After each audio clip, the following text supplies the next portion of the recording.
L'Atlantide n'a jamais été un mythe, c'est juste ce qu'ils veulent que vous croyiez. Dès que vous avez entendu ce nom pour la première fois, il a été classé dans la même catégorie que les contes de fées et la fantaisie, quelque part entre les licornes et les trésors perdus des pirates. Une histoire, pas une vérité, une curiosité, pas une réalité. Et si cette histoire n'était pas du tout de la fiction? Et si l'Atlantide était réelle, et plus encore, si elle était le chaînon manquant de notre évolution spirituelle, un morceau de nous-mêmes délibérément caché, déformé et enterré sous des siècles de distraction? On vous a dit que l'Atlantide était perdue dans l'océan. Ce qu'ils ne vous ont pas dit, c'est qu'elle a toujours été enfouie dans votre mémoire, cachée à la vue de tous, non pas comme un lieu à trouver, mais comme une conscience dont il faut se souvenir. Il ne s'agit pas seulement de villes perdues et de temples engloutis, il s'agit d'une fréquence oubliée. Et si vous êtes ici, c'est que quelque chose en vous le sait déjà. L'Atlantide, le mot même porte une charge, une étincelle de quelque chose d'ancien, de puissant et d'assez familier. Vous avez déjà entendu cette histoire, une civilisation puissante, riche en connaissances et en pouvoir, détruite en un seul jour et une seule nuit. Cette version nous vient de Platon, le philosophe grec qui a vécu il y a plus de 2000 ans. La plupart des gens considèrent son récit comme une métaphore, un conte d'avertissement. Et si ce n'était pas le cas? Et si Platon n'inventait pas l'Atlantide, mais s'en souvenait? Dans ses dialogues, Timée et Critia, Platon affirme que cette histoire a été transmise par des prêtres égyptiens par l'intermédiaire de Solon, l'un des plus sages législateurs d'Athènes. Il parlait d'un continent situé au-delà des piliers d'Héraclès, ce que nous appelons aujourd'hui le détroit de Gibraltar, une terre plus avancée que toutes celles connues à l'époque, qui montait en puissance et tombait dans la corruption. Et pourtant, au lieu de prendre Platon au mot, des générations d'érudits l'ont qualifié d'allégorie, de fable destinée à illustrer des idées philosophiques. Mais posez-vous la question, pourquoi l'un des philosophes les plus vénérés intégrerait-il des détails aussi élaborés dans un texte qui n'est censé être qu'une fiction? Platon n'était pas vague. Il a décrit l'Atlantide avec précision, sa géographie, son architecture, sa structure sociale, et surtout, ses valeurs. Il l'a décrite comme une terre bâtie sur l'ordre divin, où la vie spirituelle et la vie matérielle étaient autrefois en équilibre. Il a également parlé de sa chute, une chute qui n'a pas été causée par des forces extérieures, mais qui est venue de l'intérieur. La cupidité a remplacé la vertu, l'ego a pris le pas sur la sagesse, et ce déséquilibre entre le pouvoir spirituel et la corruption humaine a conduit à sa fin. Ce n'est pas seulement de l'histoire, c'est un avertissement. Mais Platon n'était pas le seul.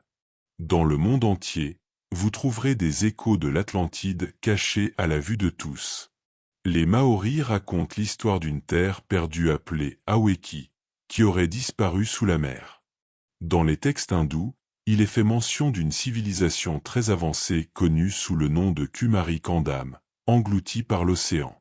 Les indigènes des îles du Pacifique parlent de la Lémurie, un autre ancien royaume perdu dans le temps.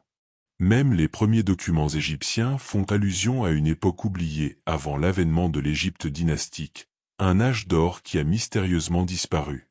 Il ne s'agit pas de coïncidence. Ce sont des fragments, des morceaux d'une mémoire mondiale enfouie sous des couches de conquête, de traduction et de moquerie. Il y a une raison pour laquelle ces histoires suivent toute la même structure. Une civilisation éclairée qui s'est effondrée lorsqu'elle a perdu le contact avec son noyau spirituel. Il ne s'agit pas de mythe, nous parlons de mémoire, une mémoire collective codée, transmise par des récits, parce que les livres d'histoire n'auraient jamais pu la contenir. Mais pourquoi l'enterrer? Parce que l'Atlantide représente plus qu'une ville, elle représente le potentiel humain, ce dont nous avons été capables et ce que nous pourrions redevenir. Et pour ceux qui détiennent le pouvoir, il n'y a rien de plus dangereux qu'une population qui se rappelle à quel point elle est puissante. L'histoire classique présente le temps comme une ligne droite, comme si nous avancions toujours. Et si c'était un mensonge? Et si nous étions déjà passés par là auparavant, technologiquement avancés, spirituellement connectés, prospères d'une manière que la société moderne ne peut même pas appréhender? Et qu'ensuite, par orgueil et déséquilibre, tout s'écroulait? Et si notre monde moderne, avec tous ses écrans et ses systèmes, n'était que l'ombre de ce que fut l'Atlantide? Si vous avez déjà regardé autour de vous et senti qu'il vous manquait quelque chose de vital, quelque chose de profond et d'ancien, vous ne l'avez pas imaginé. Ce sentiment, ce désir, est un fil qui vous ramène à une vérité que vous avez toujours connue, même si personne ne vous l'a jamais dite. Il ne s'agit pas de nostalgie, il s'agit de se souvenir. Parce que l'Atlantide n'est pas seulement une histoire sur le passé, c'est un miroir pour le présent. Et une fois que vous commencez à le voir clairement, vous ne pouvez plus l'ignorer. On nous a appris à voir la technologie comme quelque chose d'extérieur, des fils, des machines, des métaux froids conçus pour la vitesse et la commodité. Mais la technologie de l'Atlantide n'avait rien à voir avec celle que nous connaissons aujourd'hui. Elle n'était pas conçue pour dominer ou distraire, elle était conçue pour l'alignement. La technologie atlante était de nature spirituelle. Ce n'était pas quelque chose que l'on utilisait, c'était quelque chose dans lequel on se mettait au diapason, une résonance entre la matière et l'esprit, un pont entre le physique et le divin. Imaginez une société où l'énergie n'est pas extraite de la terre par la destruction, mais canalisée par l'intention, où les temples ne seraient pas seulement des lieux de culte, mais des chambres de fréquence amplifiant le son, la lumière et les vibrations pour harmoniser l'âme, où les cristaux n'étaient pas des bibelots décoratifs, mais des outils vivants, des instruments conscients conçus pour stocker l'information, conduire l'énergie, et aider à la guérison et à l'évolution. Selon de nombreux enseignements ésotériques, dont la théosophie, la sagesse lémurienne et atlante, et les lectures d'Edgar Cayce, l'Atlantide a développé une science spirituelle de haut niveau qui fusionnait la conscience et la technologie. Il savait comment diriger l'énergie grâce aux vibrations sonores, à la géométrie sacrée et aux propriétés naturelles des pierres. Les pyramides, construites avec une précision de coupe au laser, n'étaient pas des tombes, mais des centrales électriques. Les obélisques n'étaient pas des monuments, mais des diapasons. Les cristaux, en particulier le quartz clair et d'autres trouvés en abondance sur les terres atlantes, étaient censés alimenter des villes entières en énergie, non pas à l'aide de combustibles fossiles ou de câbles, mais grâce à la résonance harmonique et à la lumière. Il ne s'agissait pas de mythes, il s'agissait de formes avancées de manipulation des fréquences, avec des milliers d'années d'avance sur la science moderne. Le son était un outil central. Ils ont compris que l'univers est une vibration et que toute pensée, émotion, corps, planète a une fréquence. En utilisant des tonalités spécifiques, ils pouvaient modifier les états de conscience, guérir des maladies et même faire léviter des objets. Les anciens textes sanscrits parlent de mantras qui modifient la réalité, les temples égyptiens résonnent de chants qui alignent les chakras, les bols chantants tibétains portent encore les vestiges de cette ancienne connaissance. L'Atlantide n'a pas inventé ces vérités, elle les a mémorisées. Mais au fil du temps, lorsque l'ego a pris racine et que le pouvoir est devenu plus important que le but, ces connaissances ont été détournées. Ce qui était autrefois sacré a été corrompu. Les cristaux, autrefois programmés pour la guérison, ont été détournés pour être contrôlés. Le son, autrefois utilisé pour élever, a été détourné pour manipuler. Certaines sources suggèrent qu'à la fin de l'ère de l'Atlantide, les outils mêmes qui élevaient leur conscience étaient ceux qui finissaient par la déstabiliser. Ils ont essayé de forcer l'énergie à obéir à leur volonté plutôt que de s'aligner sur la sagesse, et ce déséquilibre, cette distorsion de la technologie sacrée, a accéléré leur effondrement. Ce n'est pas un fantasme, c'est un miroir. Aujourd'hui, nous tenons dans nos mains des appareils qui émettent des fréquences que nous comprenons à peine, Wi-Fi, Bluetooth, 5G, autant de vibrations invisibles qui se propagent quotidiennement dans nos corps et nos maisons. Nous sommes entourés de fréquences, mais déconnectés de la vérité qui les guidait autrefois. La technologie atlante ne reposait pas sur des codes ou des écrans. Elle était organique, vivante, en phase avec les rythmes de la Terre et du cosmos. Et si ce savoir a été enterré, c'est parce qu'il menace les fondements de tout ce que l'on nous a dit de croire. Si vous saviez que votre corps est un appareil à fréquence, que votre voix peut guérir, que votre esprit peut diriger l'énergie, comment cela changerait-il votre façon de vivre? Les Atlantes n'étaient pas des dieux, c'étaient des humains qui se souvenaient. Et nous commençons tout juste à nous souvenir à nouveau. Il ne s'agit pas de cristaux sur des étagères ou de bains sonores pour la relaxation, il s'agit de débloquer ce qui sommeille en vous. La technologie de l'Atlantide n'a pas été construite, elle a été incarnée. Et plus nous nous éloignons de notre monde intérieur, plus nous oublions que le véritable pouvoir ne vient pas des outils, mais de la conscience qui les soutient. L'Atlantide n'est pas tombée à cause d'une catastrophe naturelle, ce n'est que la version que l'histoire utilise pour rester superficielle. Oui, les textes anciens parlent de tremblements de terre, d'inondations et de la disparition de l'île sous la mer, mais ce n'était que le dernier acte. Le véritable effondrement a commencé bien avant que la terre ne tremble, lorsque l'esprit des gens s'est mis à trembler. Ce n'est pas la nature qui a provoqué la chute de l'Atlantide, c'est le mauvais usage du pouvoir, un déclin spirituel. Une civilisation qui avait vécu en harmonie avec des lois supérieures a commencé à se fracturer de l'intérieur. Pendant des milliers d'années, l'Atlantide a été considérée comme un phare de l'alignement divin. Ses habitants vivaient en harmonie avec l'ordre cosmique, leur technologie était guidée par la sagesse, leurs dirigeants n'étaient pas choisis pour leur ambition, mais pour la pureté de leur cœur. Ils se souvenaient que tout, le gouvernement, la science, la spiritualité devait être au service de l'âme. Mais au fil du temps, des fissures sont apparues. La curiosité s'est transformée en arrogance. L'exploration de soi a cédé la place à l'obsession du contrôle. Les Atlantes, autrefois humbles co-créateurs avec la nature, ont commencé à croire qu'ils pouvaient la dominer.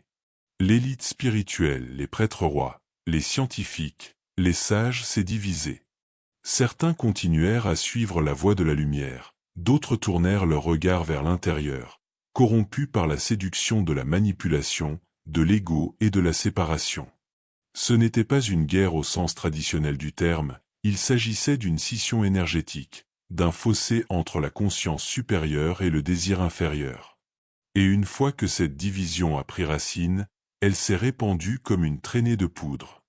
La technologie avancée, autrefois utilisée pour guérir et élever, a été orientée vers la surveillance, l'armement et l'accumulation de pouvoir. L'équilibre énergétique qui avait permis à l'Atlantide de rester unie commença à s'effondrer. La Terre a réagi, non pas par vengeance, mais par inévitabilité. Lorsque les fondations spirituelles s'effondrent, le monde physique suit. Dans ses lectures canalisées, Edgar Cayce parlait des « fils de la loi de l'un » et des « fils de Bélial », deux factions philosophiques et spirituelles de l'Atlantide.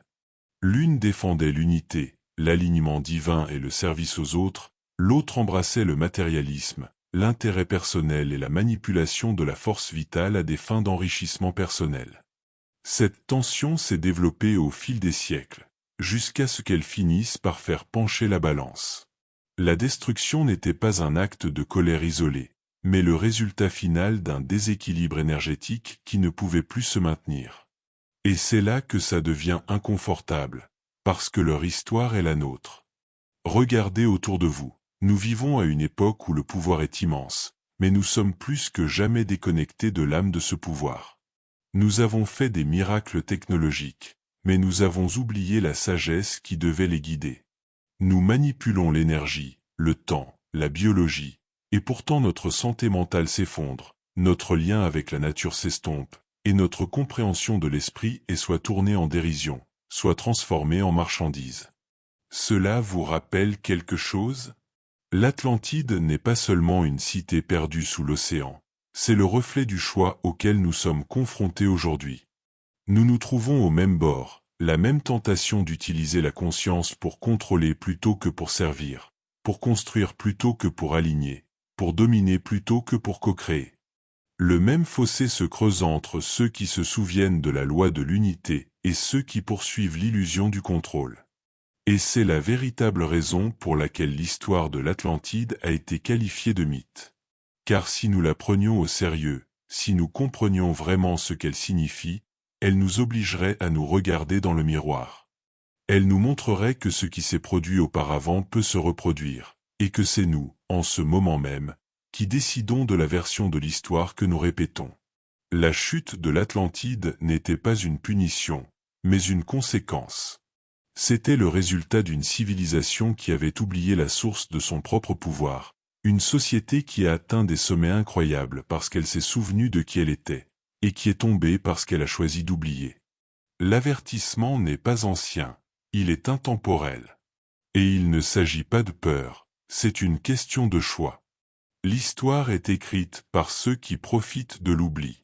En ce qui concerne l'Atlantide, l'oubli n'a jamais été accidentel, il a été conçu. Et si l'histoire n'avait pas été enterrée par le temps, mais par dessein? Et si la connaissance de l'Atlantide n'avait pas simplement disparu sous la mer, mais avait été délibérément dissimulée pour endormir l'humanité? Car l'Atlantide ne menace pas seulement la chronologie historique, elle menace les fondements mêmes de notre perception de nous-mêmes. Après la chute, les survivants de l'Atlantide se seraient dispersés à travers le monde, non pas en tant que réfugiés, mais en tant qu'ensemenceurs de connaissances. Ils ont emporté avec eux des fragments de ce qui fut, les sciences sacrées, la connaissance des étoiles, les pratiques spirituelles qui régissaient autrefois une société alignée sur la loi divine. Ces survivants ne se sont pas effacés dans l'histoire, ils en sont devenus les architectes cachés. Ils ont fondé les écoles du mystère d'Égypte, codé le savoir dans les temples, les pyramides et les traditions orales. Ils ne l'ont pas crié sur les toits, ils l'ont dissimulé dans des symboles, des histoires et des structures que seuls les éveillés pouvaient comprendre. Regardez l'architecture de l'Égypte ancienne, la précision des pyramides, le symbolisme des hiéroglyphes, l'alignement des monuments sur les modèles célestes. Ce n'étaient pas les produits d'une société primitive, c'étaient les échos d'un passé oublié, les empreintes digitales des Atlantes gravées dans la pierre. Le Sphinx, qui fait face au soleil levant à l'équinoxe de printemps, est plus ancien qu'on ne le dit. Les spécialistes affirment que l'érosion par l'eau ne correspond pas à la chronologie qui lui a été attribuée. En quoi cela est-il important? Parce que si la chronologie est erronée, tout le récit historique que nous avons construit sur cette base l'est aussi. Les prêtres d'Égypte savaient. Les initiés des écoles du mystère étaient formés pour se souvenir, non seulement intellectuellement, mais aussi spirituellement. Ils travaillaient avec les vibrations, les couleurs, la géométrie et la respiration. Ils ne vénéraient pas les dieux, ils étudiaient les lois universelles, celles qui régissent l'énergie, la pensée, la manifestation et la conscience, les lois mêmes selon lesquelles les Atlantes vivaient autrefois, avant qu'ils ne les oublient. Puis le changement s'est opéré. Les empires se sont développés, des religions se sont formées, et avec elles, le contrôle. Le pouvoir s'est solidifié, non pas par la connaissance, mais par le dogme. Les bibliothèques ont été brûlées, les enseignements ont été déformés. Ceux qui s'en souvenaient étaient chassés comme hérétiques, sorciers ou fous. L'Empire romain, l'Église, les empires coloniaux n'ont pas seulement conquis des terres, ils ont conquis la mémoire. C'est ainsi que ce qui ne pouvait être effacé a été rebaptisé en mythe. L'Atlantide est devenue un fantasme, la Lémurie un conte de fées, les enseignements d'Hermès se sont dilués dans la superstition. Les traditions ésotériques ont été soit détruites, soit poussées dans la clandestinité. La sagesse n'a jamais été perdue, elle a été cachée, cachée dans les symboles, cachée dans le langage, cachée à la vue de tous. Et surtout, elle est cachée en vous. Parce que la plus grande dissimulation n'était pas dans les manuels scolaires ou les temples, mais dans la psyché humaine. Si vous pouvez convaincre les gens qu'ils sont ordinaires, fragiles et déconnectés de la source, ils ne poseront jamais les vraies questions. Ils ne chercheront jamais ce qui est enfoui en eux. Ils chercheront des réponses dans des systèmes externes plutôt que dans la connaissance intérieure. C'est le piège, et il a fonctionné pendant des siècles. Mais des fissures se forment. Les gens se réveillent, se souviennent de choses qu'on ne leur a jamais enseignées. Ils se sentent attirés par des symboles, des sons, des histoires qu'ils ne peuvent expliquer. Ils ressentent un appel, non pas pour croire en l'Atlantide, mais pour s'en souvenir. Et lorsqu'un nombre suffisant de personnes se souviendront, le récit ne pourra plus tenir. Il ne s'agit pas de réécrire l'histoire par curiosité, il s'agit de récupérer votre héritage. L'Atlantide n'est pas seulement une histoire ancienne, c'est une pièce manquante de votre identité spirituelle, une pièce qui a été cachée, non pas pour vous protéger de la vérité, mais pour empêcher le système de la découvrir. Tout le monde ne le ressentira pas, mais ceux qui le ressentent, ceux qui ont l'impression de ne jamais avoir été à leur place ici, qui ont toujours senti quelque chose de plus profond sous la surface de la vie, portent souvent quelque chose d'ancien en eux, quelque chose de plus ancien que cette vie, plus ancien que le monde tel que nous le connaissons. La mémoire de l'Atlantide ne se limite pas aux livres ou aux ruines, elle vit dans les gens. Et si vous avez trouvé votre chemin jusqu'ici, il se peut qu'elle vive en vous. Il existe un certain type d'âme qui traverse la vie avec le sentiment inébranlable qu'il lui manque quelque chose d'important, pas au sens matériel, mais au sens spirituel. Vous avez essayé de suivre le scénario que la société vous a donné. Aller à l'école, trouver un emploi, poursuivre son rêve. Mais le rêve semblait creux, il semblait déconnecté, comme une vie conçue pour quelqu'un d'autre. Ce malaise, cette agitation, n'est pas un défaut, c'est un signal, une pulsation silencieuse d'un monde passé qui traverse le temps pour vous rappeler que vous êtes déjà passé par là. De nombreuses traditions ésotériques parlent d'Atlantes réincarnés, des âmes qui ont vécu à l'apogée et à la chute de l'Atlantide et qui reviennent dans cette vie pour aider à élever la conscience et empêcher l'humanité de répéter le même cycle. Il ne s'agit pas de fantasmes pour les personnes spirituellement curieuses, ce sont des messages pour les personnes spirituellement éveillées. Vous n'êtes pas attiré par hasard par la sagesse ancienne. Vous vous en souvenez. Vous êtes attiré par les cristaux, le travail énergétique, la symbologie ancienne, la géométrie sacrée, non pas parce que c'est à la mode, mais parce que votre âme sait déjà comment travailler avec. Vous avez peut-être remarqué votre sensibilité. Vous ressentez les émotions des autres plus que la plupart des gens, vous captez l'énergie dans les pièces, vous percevez instinctivement la tromperie, et vous êtes épuisé par les conversations superficielles. Le monde considère souvent que vous êtes trop, mais que se passe-t-il si c'est le contraire? Et si vous n'étiez pas trop, mais plutôt plus éveillé que la plupart des gens? Cette sensibilité accrue n'est pas une faiblesse, c'est le signe d'une mémoire ancienne. Les Atlantes étaient profondément en phase avec les fréquences, les émotions et l'intuition. Vous n'êtes pas brisé, vous vous souvenez peut-être. Vous êtes-vous toujours senti attiré par les civilisations anciennes, les terres sacrées ou les symboles qui semblent briller dans votre esprit, même si vous ne savez pas pourquoi? Il ne s'agit pas de coïncidence, ce sont des empreintes. Et plus vous les suivez, plus elles commencent à débloquer ce qui sommeille en vous, les rêves qui ressemblent plus à des souvenirs, les compétences que vous n'avez jamais apprises mais que vous comprenez d'une manière ou d'une autre, la façon dont certaines vérités résonnent dans tout votre corps, même si personne autour de vous ne les comprend. Vous n'avez pas besoin de preuves extérieures de qui vous êtes, la connaissance est intérieure, cela a toujours été le cas. Les Atlantes réincarnés ne sont pas supérieurs, ils ne sont pas destinés à diriger des cultes ou à fonder des religions. Leur rôle est subtil, mais vital. Ils sont les guérisseurs, les chercheurs de vérité, les perturbateurs du système, ceux qui ressentent trop de choses et remettent tout en question. Leur présence sur Terre en ce moment n'est pas un hasard.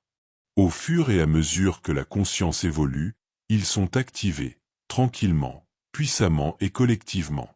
Leur mission n'est pas de reconstruire l'Atlantide dans sa forme, mais dans sa fréquence, d'incarner la même harmonie entre l'esprit et la matière qui définissait autrefois cette civilisation et de rappeler aux autres que ce niveau de conscience n'est pas perdu, il a simplement été oublié. Vous n'avez pas besoin d'étiquette, vous n'avez pas besoin de permission, vous n'avez même pas besoin d'être sûr. Si une partie de ce texte vous parle, s'il atterrit quelque part plus profondément que les mots ne peuvent l'atteindre, alors vous le savez déjà. On ne se souvient pas par l'esprit, on se souvient par la résonance. Et si tout votre être se penche vers l'avant en ce moment, ce n'est pas de la curiosité, c'est de la reconnaissance. Vous n'êtes pas ici par hasard. Vous n'avez pas trouvé ce message, vous y avez répondu. L'héritage de l'Atlantide n'est pas derrière vous, il se réveille en vous. Il y a un moment dans le parcours de tout chercheur où la question change. Ce n'est plus « l'Atlantide était-elle réelle ?» mais « et si je l'avais toujours portée ?»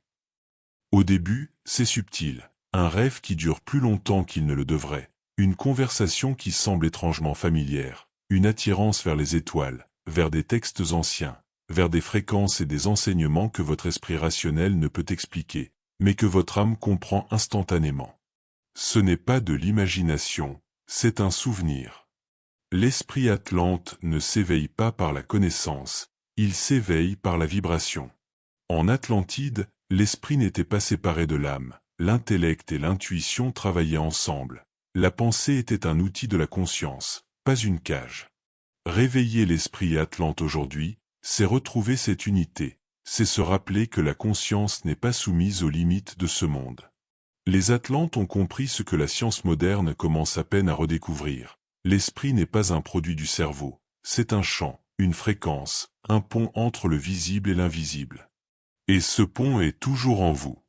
Chaque fois que vous méditez et que vous sentez votre conscience s'étendre au-delà de votre corps, vous revenez à cette fréquence. Chaque fois que vous alignez votre respiration sur votre intention, chaque fois que vous utilisez un son pour modifier votre état, chaque fois que vous choisissez le calme plutôt que le bruit, vous vous reconnectez à une façon d'être qui a été supprimée, moquée et oubliée, mais jamais perdue. Elle vit dans votre biologie, dans votre champ énergétique, dans votre connaissance. On ne réveille pas l'esprit Atlante en faisant des efforts, on le réveille en se mettant à l'écoute.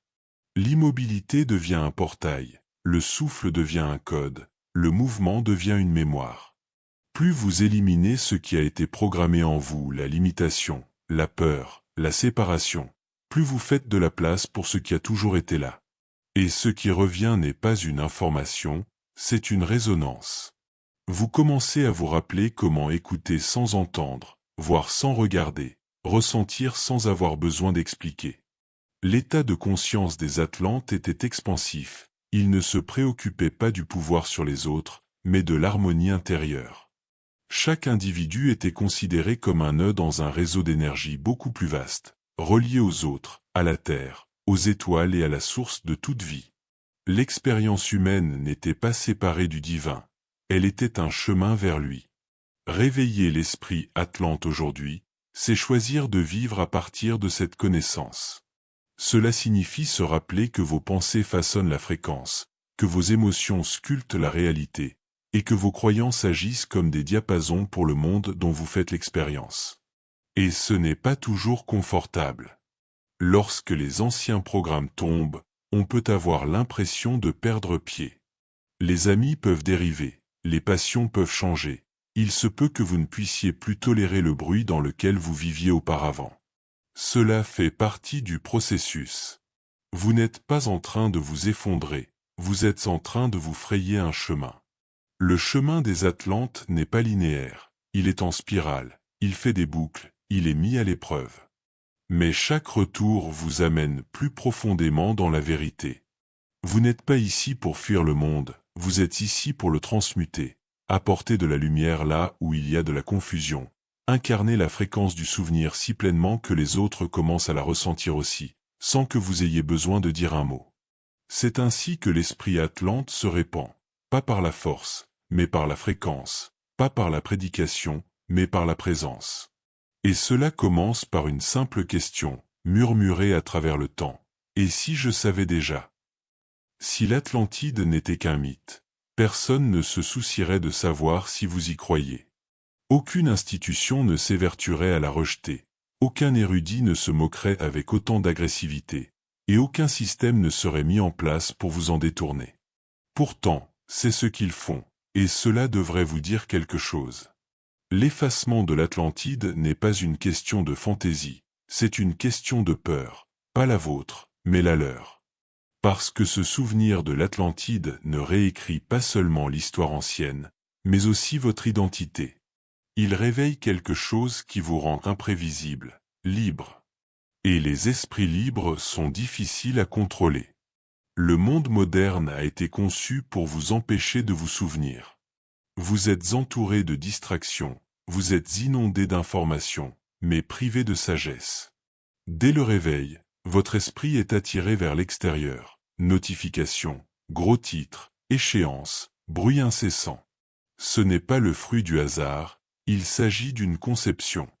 Si les gens sont occupés, ils ne se poseront pas de questions plus approfondies. S'ils se divertissent, ils ne chercheront pas la vérité. S'ils consomment, ils ne se souviendront pas de ce qu'ils sont venus créer. Le système n'est pas seulement physique, il est aussi psychologique. On vous a appris à voir la réalité à travers un prisme étroit, façonné par les médias, l'éducation et les institutions qui profitent de votre amnésie. On vous a dit de ne faire confiance qu'à ce qui peut être mesuré, acheté et expliqué. Tout le reste, l'intuition, l'énergie, la mémoire ancienne est qualifié d'illusion. Vous n'êtes pas fou de penser qu'il y a plus, on vous conditionne à croire que vous êtes fou si vous le dites à voix haute. En réalité, la connaissance de l'Atlantide n'a jamais disparu, elle a été cachée sous des couches de ridicule. C'est ainsi qu'ils enterrent le pouvoir, non pas en le détruisant, mais en le discréditant. Et la raison en est simple. Si suffisamment de gens se souviennent de ce qu'était réellement l'Atlantide, le système actuel ne pourra pas survivre. Parce que ce système se nourrit de la séparation d'avec la Terre, la séparation d'avec les autres, la séparation d'avec votre propre connaissance intérieure. L'Atlantide était construite sur l'opposé, sur l'unité, la cohérence et la souveraineté spirituelle. Voilà la menace. Que se passe-t-il lorsque les gens se souviennent qu'ils n'ont pas besoin de permission pour accéder à la vérité, que leur corps est un temple, que leur intuition est une intelligence, et que leurs pensées sont des forces créatrices? Que se passe-t-il lorsque les gens réalisent qu'ils ne sont pas des consommateurs dans une machine, mais des co-créateurs dans un univers vivant? Le système s'effondre, pas par la violence, par l'insignifiance. Parce qu'une fois que vous avez récupéré votre pouvoir, vous cessez de l'externaliser. C'est pourquoi les vérités les plus puissantes se cachent souvent à la vue de tous, déguisées en fiction ou en fantaisie. Il est plus facile de rejeter quelque chose que de se défendre contre son réveil. C'est pourquoi l'Atlantide est devenue une histoire à dormir debout. Parce que si les gens la voyaient pour ce qu'elle était vraiment, un miroir de ce que nous avons été et de ce que nous pourrions être à nouveau, elle déclencherait quelque chose d'incontrôlable.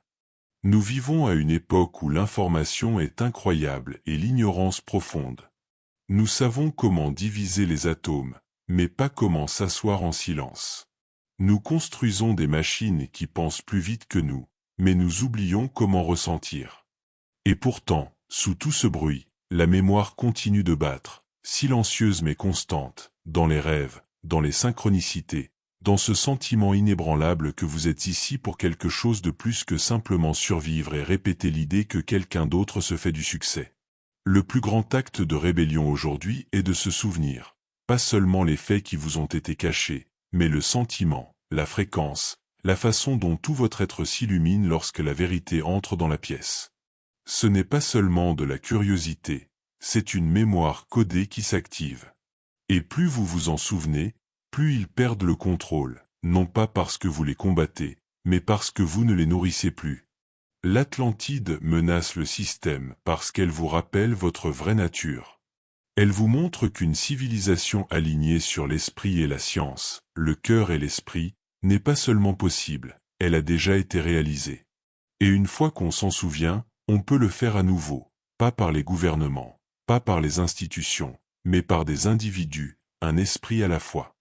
L'Atlantide n'a jamais été conçue pour être un souvenir, elle a été conçue pour être un plan, non pas pour les bâtiments ou la technologie, mais pour la conscience, pour la façon dont nous vivons, créons, nous connectons.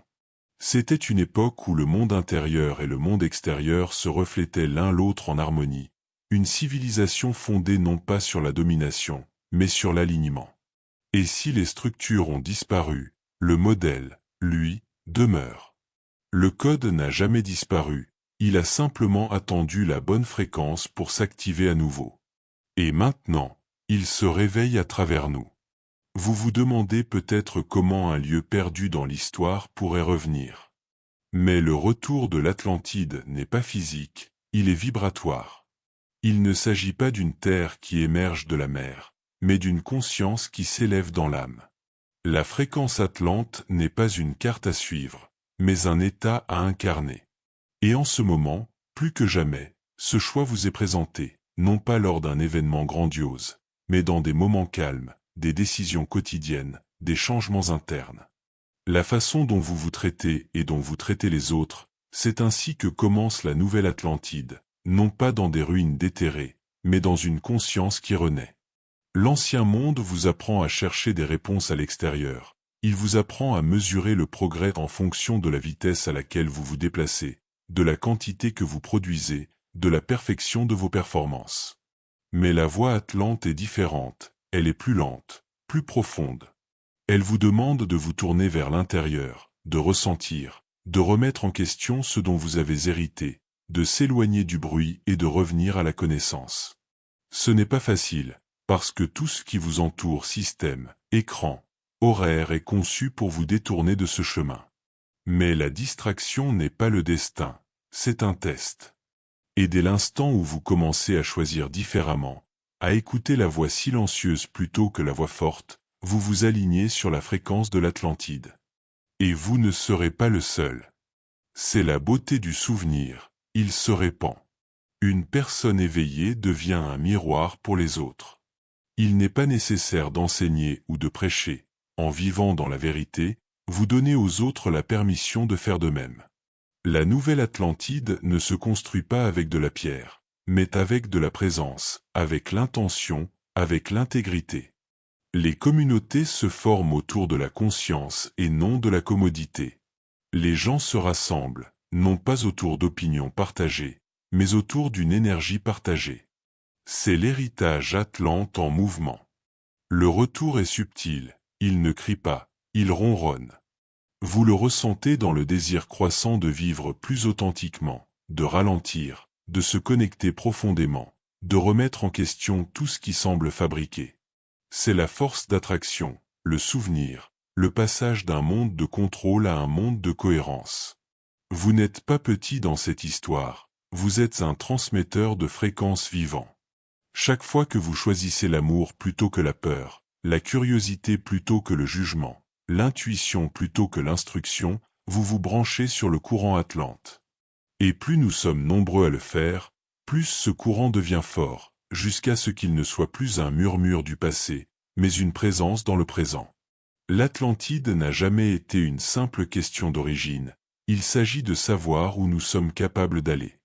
Et maintenant, plus que jamais, la porte est ouverte. Mais personne ne vous poussera à la franchir. Cet éveil n'est pas forcé, il est invité. Et c'est à vous de choisir. La nouvelle Atlantide ne se lève pas d'elle-même, elle se lève lorsque nous nous rappelons qui nous sommes et que nous choisissons de vivre comme si nous n'avions jamais oublié. Nous avons voyagé à travers le temps, la mémoire et les mythes, mais nous arrivons maintenant à la seule partie de l'histoire qui compte vraiment, ce que vous choisissez de faire. Car il ne s'agit pas seulement de l'Atlantide, il s'agit de vous, de votre rôle dans le réveil de quelque chose que le monde a essayé d'oublier, mais qu'il n'a pas pu tuer. L'Atlantide ne vit pas dans les ruines sous l'océan, elle vit dans les choix tranquilles que vous faites quand personne ne vous regarde. Elle vit dans l'intégrité que vous conservez lorsque le monde essaie de vous faire sortir de vous-même. Elle vit dans la façon dont vous vous rappelez ce qu'est vraiment cette vie. Vous n'êtes pas là pour survivre. Vous n'êtes pas ici pour cocher des cases ou pour vous intégrer dans une structure qui n'a jamais été conçue pour vous permettre de prospérer. Vous êtes ici pour construire quelque chose d'autre, quelque chose d'ancien, mais d'entièrement nouveau, une façon d'être qui honore l'âme autant que l'esprit, un chemin qui valorise l'alignement intérieur plutôt que la validation extérieure, une vie qui ne se contente pas de rechercher le succès, mais qui le redéfinit complètement. Dans ce nouveau monde, le succès ne ressemble pas à l'accumulation, il ressemble à la cohérence, la paix, le but, la présence. C'est ce que signifie réellement le retour de l'Atlantide. Il ne s'agit pas d'une ville qui refait surface au fond de l'océan, mais d'une fréquence qui refait surface dans votre vie quotidienne. Vous êtes maintenant le temple. Votre corps, votre esprit, votre âme, ce sont les outils. Et plus vous les alignez, plus vous vous en souvenez.